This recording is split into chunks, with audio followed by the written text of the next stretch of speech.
Welcome to Influence Unpacked with Marion Balinoff, the series where we explore what drives success in influencer marketing for mobile apps and games. Influence Unpacked is powered by AppsFlyer, bringing you insights from top marketers who innovate, elevate, and succeed.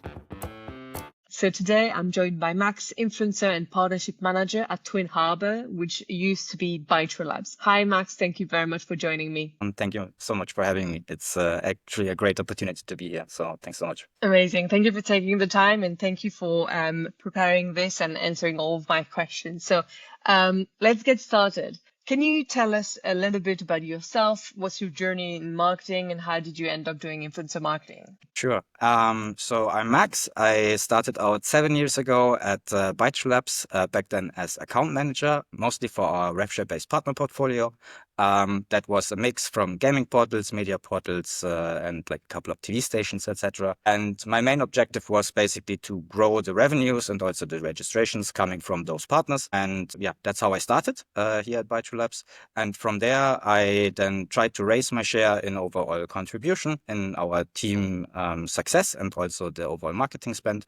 So I adopted a couple of affiliate networks and also managed those. And then 2 years ago, roughly, I was presented with the opportunity to adopt the influencer department as our former colleague who started the department from scratch at Bytro around 4 to 5 years ago. He switched positions into another company. And for us, it was too important to basically not drop the influencer efforts altogether. So we had to have somebody patchwork that together for some time and take it over and first of all ensure that the scale doesn't drop significantly. For us, it is by now quite a significant channel also in terms of overall UA efforts and marketing spend. So I was happy to take on that opportunity. And now for the last 2 years, I would say 90% of my time is actually dedicated to running influencer campaigns. Okay, amazing. So I was actually going to ask you, that leads me to my next question. I would really love to understand the setup for influencer marketing in your company, because from one company to another, it really varies from the number of people that they have and obviously the numbers of games or apps that they market. Can you tell me a little bit more about that and also give a little bit of a description about the games that you're marketing? Because I think it's really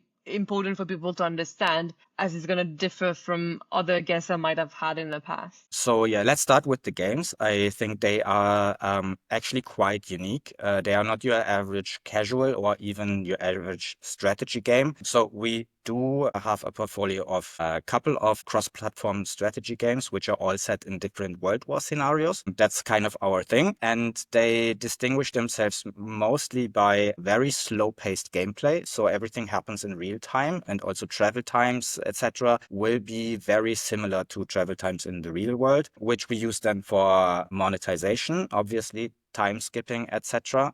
So that's kind of the core of our games. But what I feel makes them very special and unique is the amount of cognitive gameplay that you have to put into them. As they are not fast paced, they don't require any reactions, but they require you to plan ahead, to strategize, and to actually always come up with the best solution for whatever the game and other players in the games will challenge you with, which also caters more to a more mature audience. So our core audience is male 35 and above. Actually, the highest spending users are usually even older than that. And are you then the only one doing influencer marketing at Twin Harbor? Currently, yes. I mean, I would love to change that, but I think it's still some way. But yeah, I took it over 2 years ago together with another colleague who by now is taking care of PR and App Store relation matters. And I'm now kind of the lone soldier on the influencer front, you could say. I do have a team in the background, which is our UA team, which consists of multiple members. We are also growing, so I never have a actual number. I think we are like 7 or 8 at the moment, something around that. We also have a creative team which supports us with creatives, etc. But like actively working on the campaigns on YouTube, that is only me. Okay, are you able to share with us an indicator of like how much budget you're spending, how many markets are you covering? If you're handling everything yourself, do you outsource some of it to agencies so we really understand how you're basically running your campaigns? Yes, I mean, obviously being just one guy, I cannot do everything by myself. It would be way too much. So I do spend up to 10% of our monthly marketing budget on influencers, also a little bit dependent on the amount of opportunities that we have. And then also, sometimes we have bigger game updates coming, which then we run a campaign for, then this spend will go up a bit. And in terms of geos, we are very focused on our core audience, which is mostly represented in the US and other tier 1 English-speaking countries. So Canada and also UK would be then the second or a third market that we go to in terms of English-speaking. But we also market a lot in Europe. So we support the focus on the States with also campaigns in France, in Italy, but also DACH. So Germany, Austria, and Switzerland works quite well for our game. Okay, that's a lot of geos. 3 games, you're on your own. So I suppose you're getting help from agencies. Like, what side of the campaign process do you outsource, and what do you handle yourself internally? So we try to streamline a lot of the approach of channels, the negotiation of prices, and then also the execution of the integration. So briefing the channel and making sure that the deliverables are kept. That is all things that I like to utilize the help of agencies for. We do have, I would say, 3 to 4 main agencies that probably cover 75% of the channels that we work with on a constant basis. And then we have a couple of supportive agencies, I would call them, or maybe aspiring, because all of them would love to be the main agencies that get the lion's share of the spend, but they need to work for it because also being the marketer, you are in a bit of a luxurious position that you can pick who you work with. So I always try to work with people who bring some kind of additional value, may it be creative ideas or strategy-wise things that I might have not considered yet, new angles. All of these things can make a case for you getting a foot in the door, and then us running the first couple of channels together. That's great to know. In case any agency is listening, here you have the way in. Exactly. And that's kind of the setup that we currently run with. So basically me with the help of a bunch of agencies that help us on the negotiation and all the operative things, so that I can actually also spend some of my time not just on campaign management, but also about thinking and about the bigger picture and strategy and new initiatives to test, etc. Yes. Amazing. Because that then leads me to my next question, which is about the strategy, right? So we understand now the setup for influencer marketing internally. I would love to deep dive into your influencer marketing strategy. So you've mentioned YouTube already, so I'd love to hear more about that. And can you tell us more about the formats that works best for you? What have you tested? What have you learned so far? So yes, for now, our focus is very much on YouTube, as we have identified that as actually the most performant medium and platform for our games. And I think it is likely also true for a lot of other advertisers out there.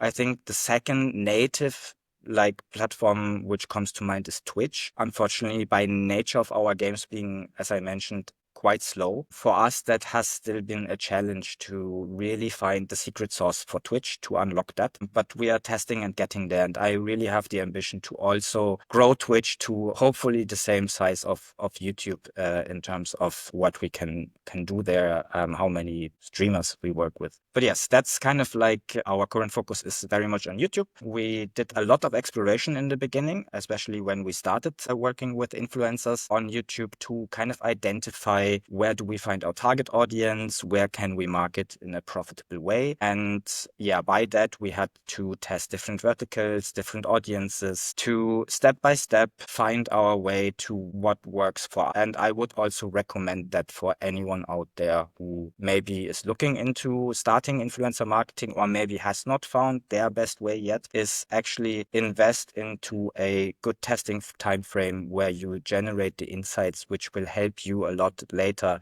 to make proper decisions and run profitable campaigns, which we have done also with the help of someone's testing framework, which helped us a lot in the beginning to kind of loot out these where can we run profitable, what are the best practices that we should follow, and where's actually the guys present in terms of audiences that move the needle when we integrate on those channels. Yeah, I totally agree with you. I think having a clear sort of testing framework will help you gather the learnings that you want, because obviously in influencer marketing, there are so many different things impacting the performance that it's really important for you to be really organized and focus on what are the sort of learnings that you want to get out of it. So From your learning and testing phases, what was the main learning that you got? I think our main learning was that we actually need to be really focused on our target audience. So advertise on the channels which are heavily represented in male 35 and above, and that have a interest in geopolitical or historical topics. Those are the kind of users that work best in terms of audience on YouTube. And we also tested a lot and then looked at the data. And that is also something that I would recommend. Rely on your data and make sure that you have that data at hand as well, that you can make these kind of like data-driven decisions afterwards. As we learned that the older we go in terms of audience, the less our conversion rate will be, but the higher the chances will be that these users that actually convert to the game will then move the needle. So it's actually a very fine line working in between dropping conversion rates and higher LTVs to find the sweet spot there. Because the younger the audience, the more native it will be to kind of like downloading also an app from a link on YouTube, rather than somebody who's more like a boomer or maybe even older, who probably is not so native to the entire flow. But the more you learn and iterate, the better you will get at that. So our go-to would usually be like 90% male, because the games are super strategy, like war themed, that is for a male audience. Then likely 40% US or other tier 1 heavy. And in terms of age, we go 30% or even higher in terms of 35 and higher age. And as I said, there is a correlation that we identified in between. The older the audience, the more revenue or the higher the LTV coming from those users will be. And the younger the audience, the more your conversion rate will be. Yeah, exactly. It's really about like finding a balance and also understanding what type of creator will bring you what type of users, right? Sort of like having this balance between the volume and then the quality of those installs. So then how do you find those quality installs in terms of format and level of placement? Do you have any recommendation for anyone that is starting out? So we have identified, because we also tested a lot around with different formats, different timestamps for the placement. And for us, the best practice is mostly like a 45 to 15 second pre to end roll split, with the 45-second pre-roll being placed as early as possible in the video. We also know that YouTube counts a view from 30 seconds onwards, and you want to ensure that you're also paying for a lot of the views that actually see the integration, right? So there's also things that you can do with like viewer retention statistics in case you feel like there might be a sharp drop off. So that is for us kind of like the best practice we have learned performs the best. 45-second pre-roll. We put in the guidelines that it should start by minute 1, which is super strict. But we have also learned that like the more flexibility we give, the more that is also then sometimes exploited by the channel. So if you give a channel the flexibility to integrate by minute 5, they will come back to you and ask if they can put it by minute 10. But if you ask them to put it by minute 1, they will complain about that a lot, and you will receive pushback. Get me wrong on that. I do. That's actually one of like the things that I do handle the most, is like pushback on integration timings, because everybody complains about those. And we do give some flexibility, but only after the channel comes back and says, "Hey, I have an idea. Like I can integrate it well if I go by minute 2:30, because I have an intro which is always the same and which will feel maybe unnatural for the viewer also to not see." I'm also like trying to advocate a lot internally for opening that up a little bit more, even to allow for more flexibility, because I'm a big supporter of having creators actually do more authentic integrations rather than it feeling forced. So also this is a very fine line between you like ensuring that you have the best conversion rate and you actually making sure that the influencer can do an authentic piece, which then will also contribute positively to a higher conversion rate. So it's a bit of a trade-off in the end of the day, and always a bit of a case-by-case decision also. Okay. Yeah, so as you said, like 45-second integration as early on as possible, so you make sure that the viewers see that. And then the 50 seconds reminder at the end of the video, which I think is very important, because by the end of the video, depending on how long the video is, people probably might have forgotten about the sponsor, right? So it's a great way to then add again the QR code on screen and then lead people to either click the link in the description or scan the QR code to download the game. Which then leads me to my question about measurement, because obviously on YouTube we have tracking link, as we said, either in the description or in the first comment that can be pinned by the creator. So I would love to hear more about your setup and how do you measure the performance. So yeah, as you said, the end role is super important for that kind of conversion and reminding about that there is also a measurable component to the campaign, because that will also be one of the pain points that you lose some of your traffic into the organic, which is very tough to fight for, to get back attributed to your campaign. So measurement is actually one of also the most critical things when it comes to influencer campaign. And we do try a lot to improve that as well. One being, as you also said already, the QR code that we try to add to every integration where possible to kind of create a separate entry point for users who are on their mobile phone and maybe watching on a second screen. And we have seen that especially on channels that have a high mobile audience, that can improve measurability quite a bit. Yeah, that is great, right? The more countable installs you will get from your campaign, the higher the odds will be that that campaign is actually profitable. This is your key to understanding the quality of the traffic that you're acquiring. Like we know most of the traffic is still organic, even if there are ways that you can incentivize people to scan the QR code or click the link if you have a gift or something. But in the end, if all the traffic still remains organic, it's going to be really hard to understand for you on the campaign level, but also on an influencer level, what's the quality of the traffic that you've acquired, right? Are you able to tell us a bit more about how do you look into organics? If you have some sort of multiplier from attributed installs to organic installs, because it's going to vary obviously from one advertiser to another, but at least to understand from your type of game, at least in the US, on YouTube again. So it's going to be very specific, but I think it's very important for people to get an understanding of the volume of traffic that they can expect. Yes. So there is two things leading into that. Mostly one, a lot of ways to just go to the App Store and download a game directly. And the other one is also, unfortunately, the iOS side of things, who basically enables users to opt out of marketing measurability measures. These people will ultimately end up in your overall organic traffic. And as I mentioned before, that is a big bucket which a lot of traffic goes into, and it will always be tough to kind of fight back for the attribution of that to your campaigns, especially if you have no proper signals that you can directly connect to a campaign. We at the moment assume that we have roughly 25% of all installs coming from influencer campaigns on YouTube going into organic, which is a rather, I think, realistic and not over the top number. But I also heard a lot of people say they attribute more. So that is also one of the construction sites we currently have.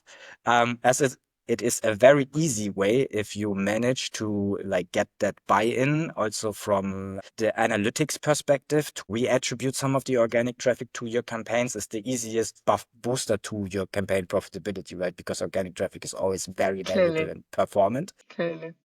So that will always be a fight for any UA manager to get more of that. And we have some initiatives at the moment which we try to put a proper thumb onto what our actual organic percentage is, because what has to be true for others out there does not necessarily have to be true for us. So we want to be sure if we end up attributing more and then also taking it away from somewhere else, then it needs to be backed up by data. And that's what we try to create at the moment, is a test case where we funnel a lot of views into a very short time frame of a campaign, let's say a weekend, maybe a long weekend, something like that, 4 days, to generate beyond 3 to maybe 5 million views. Something like that is kind of like a range that I would see as realistic to really make a dent. And then compare that and the organic baseline for that campaign timeframe and the week after to the organic baseline in the target geo before that time. Unfortunately, so far we have run several tests already. Our organic baseline in markets like the US, because our market marketing is in this scenario, unfortunately, on a very high scale is quite high. So we need to make a really big dent to really see an impact, which is why I'm currently looking also into testing markets which are maybe a bit more quiet in terms of baseline. So go into Asia, where we don't market that actively, where the baseline will be much lower. So the overall like view boost that I need to create will also be much cheaper to generate Definitely. rather than in the US. Definitely. And then probably also like the conversion rate is going to be higher in this kind of geos, but at least it's going to help you understand also like how do users behave and everything. But one advice I would give to anyone starting influencer marketing is really ensure that you put everyone involved in the measurement, your managers and your CMO or head of marketing in the same room, have a conversation, make sure that everybody's aligned on how you're going to measure things, because you're going to have to rely on some assumptions, on some estimations.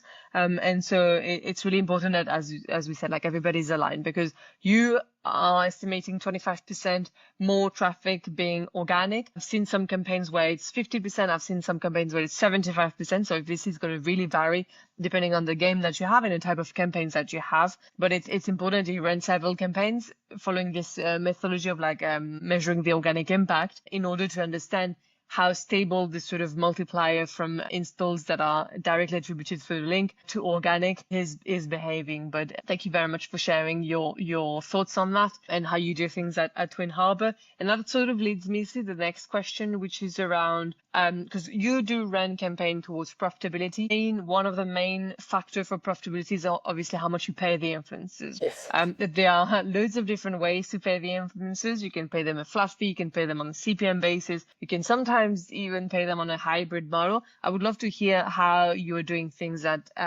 for the games that you're marketing. Yeah. So as you said, super important and probably also the easiest to up your profitability is to limit your costs. So pricing of each channel, super important. And we spend also quite some time on making sure that we are protected against under delivery, but also make a fair offer to each channel. So for an influencer, you will get a lot of fixed price offers because for them, it's always easier to get a number X for a video. They deliver the video. They are not dependent on how well the video does, but the marketer is very dependent on how well it does because that guarantees how many people are exposed to your advertising. So you want to make sure that you also land on a video which goes at least like to the average of views that the channel is usually reaching, right? And does not significantly under deliver, especially if you're paying a fixed price, because that then will ultimately drive up your cost per view that you pay for, which then will likely limit also your profitability. So where we come from is that we were noobs, let's say it like that, in the influencer marketing when we started this. So I think in the beginning, we just didn't properly put our foot down on the negotiation, but we just accepted a lot of what we were presented with. Because also in the beginning, to be quite honest, things were also looking very profitable for us. Like, especially when you start out and go into a platform like YouTube, which is widely untapped for you at that stage, there's a lot of incremental traffic that you have never acquired before. So especially the first integrations that you do will likely be very profitable, but that profitability will ultimately at some point drop. And then you need to make sure that you're actually also getting value out of what you pay for. What we saw on a couple of months was that we had a lot of fixed price videos, which ended up delivering way under what we accounted for in terms of views. So our cost per 1,000 views, cost per mil, basically went through the roof, and we paid for probably 3.5 million views that we ultimately did not end up getting, which is quite a significant number. And that's a big ouch, right? So for us, that was the point where we said, we cannot continue like this, because this is something that we have basically no control over, and we need to protect ourselves against overpaying these kind of channels on fix and then them under delivering. So we switched the approach to very CPM focused and then also performance based deals, which I feel is actually the fairest that you can do, because it will also guarantee the influencer, if he does well, a higher payout than he would actually get on a fixed. Exactly. It can be a win-win in the end. Exactly. And that's kind of what I always try to also emphasize on in my negotiations. So what I usually do when it comes to pricing is that I have a couple of benchmarks, right?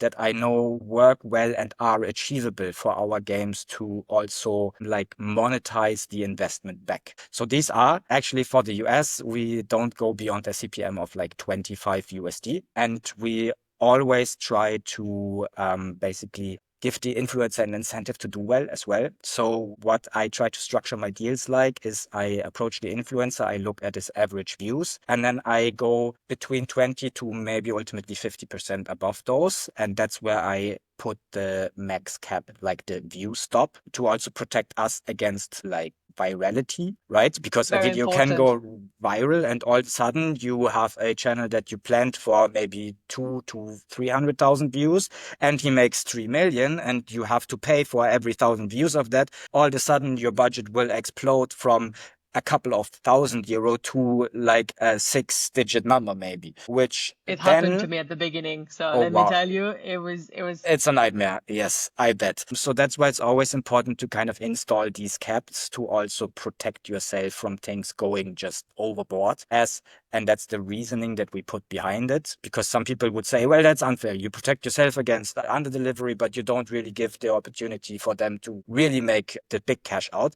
But you also need some kind of budget predictability in marketing.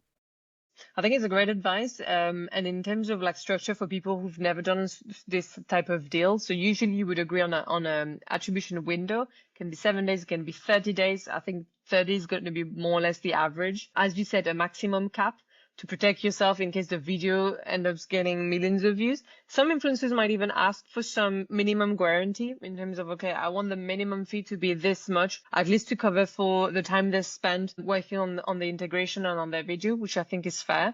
And then the CPM obviously based on the CPM benchmark that you have on the country and types of creators that you work with. Yeah, and those vary very much, like dependent, as we said before, based on geo representation, based on age, also based on vertical. The more niche you go, the more granular with your targeting you will go. Usually the more expensive things will also get. Exactly. So now we have a really good understanding of your setup for influencer marketing, your strategy, how you measure your results. Can you tell us a bit more about like what sort of metrics do you look at for your campaigns? Because we know your end goal is going to be profitability. Besides ROI, is there anything else that you pay attention to? Can you share some advices for people that are starting out? For us, the focus is very much on profitability, given it's a performance marketing channel.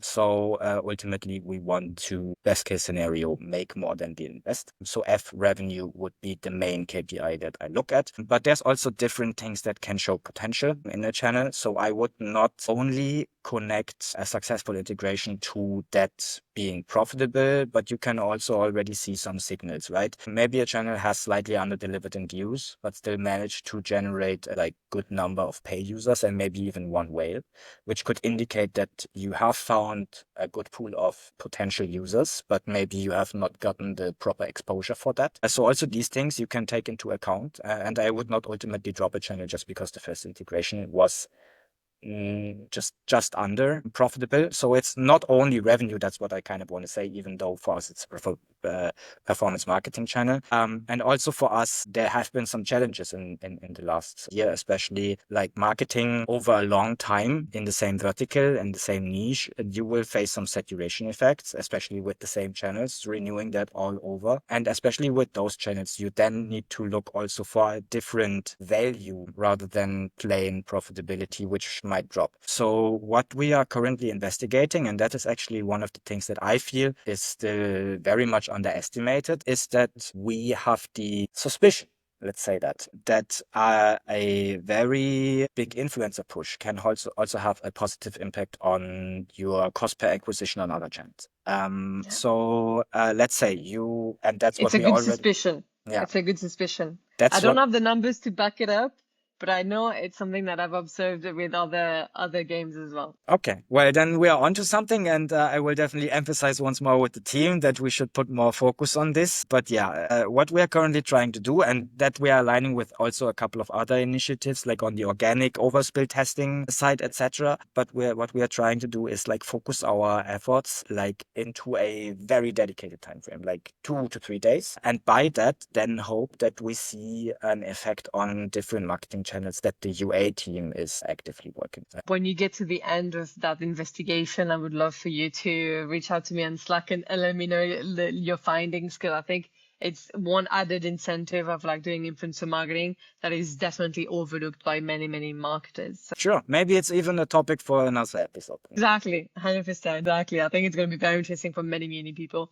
Before we wrap it up, I have one more question. I would love if you could share a concrete example of a change that you've implemented that really improved your campaign performance. Yeah, I already mentioned it. For me, the game changer was actually paying per view and not paying on a fix. Because as I said, we had some under delivery issues. Also, I think that's a bit connected to the verticals that we advertise for, because either things go very viral or nobody really cares about them in that context. Anyhow, so that for us, like making sure that we actually only pay for the views that we also get was a big game changer in terms of profitability. We also test at the moment, and I see some good potential with that, authentic gameplay. So we were quite CGI heavy in the past, which was not very true to the game, I feel. So I want to go more honest with that. And the first couple of like integrations that I tested with, having either the creator themselves go into the game and create their own gameplay, which is just way more authentic and like captivating for a viewer. If you see, hey, it's not some generic account being played, but actually the influencer made an effort and played the game. And then, yeah, also test different things that can improve conversions for yourself, because ultimately I think that is what can move the needle the most if you improve your effectiveness of your efforts, right? That can not only be done by pricing, but also by incentivization. We are also looking into install-based rewards. So I feel that could also be a big thing that so far I haven't heard anyone test, giving like an install-based incentivization to the creator themselves. So let's say, hey, if you generate 1,000 installs from 100,000 views, that would be an insane conversion rate, right? And for them, it would actually be a challenge to make a piece of content that is so engaging and authentic and a recommendation to go there that it might even fetch more of the users. And for them, it can be, I don't know, like we haven't tested it yet. We are just thinking about doing that and want to check the waters first, if channels are receptive to that, if they actually then go the extra mile. But I think that could also be a game changer, that you give them additional incentives, maybe even a revenue share on top of the integration, to make it even more interesting for them that also your side of the equation is profitable. Because that's always, I feel, lacking a bit on the creator side, is the understanding that we as a brand, we invest this as marketing money. This has a purpose, and the purpose is to run profitable marketing. And there needs to be also some kind of return for us to be able to keep on doing this, right?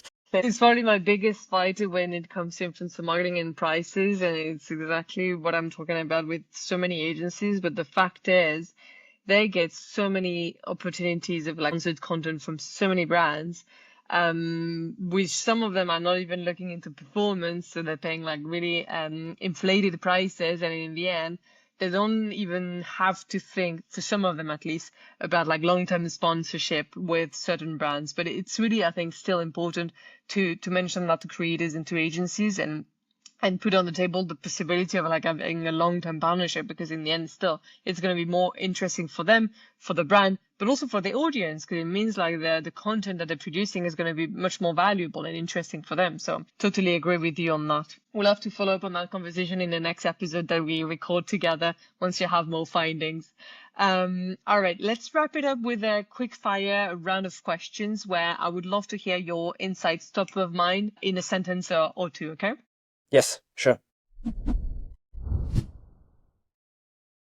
First question, what's one thing marketers should stop doing in influencer marketing? I would stop focusing on metrics like subscribers or maybe even views. It doesn't really matter. You can, like, if a channel has a low amount of views, you can still book additional channels to get to the amount of views that you need. But often these smaller channels have way higher engaged audiences, and that's what you kind of need. Clearly. What's one strategy, tool, or tactic you think marketers should start applying today? It goes into the same direction. Start leveraging more smaller channels, micro or macro influencers. I think you'll have more engaged audiences. Your effectiveness will be way higher, especially in the beginning. Yeah, perfect. And one last question. What's a proven approach you think marketers should continue using for long-term success? Prioritize authenticity. All three very similar, but I think that is what actually moves your needle, is authentic content, which is believable, as a recommendation from somebody who these people listen to and follow for a reason.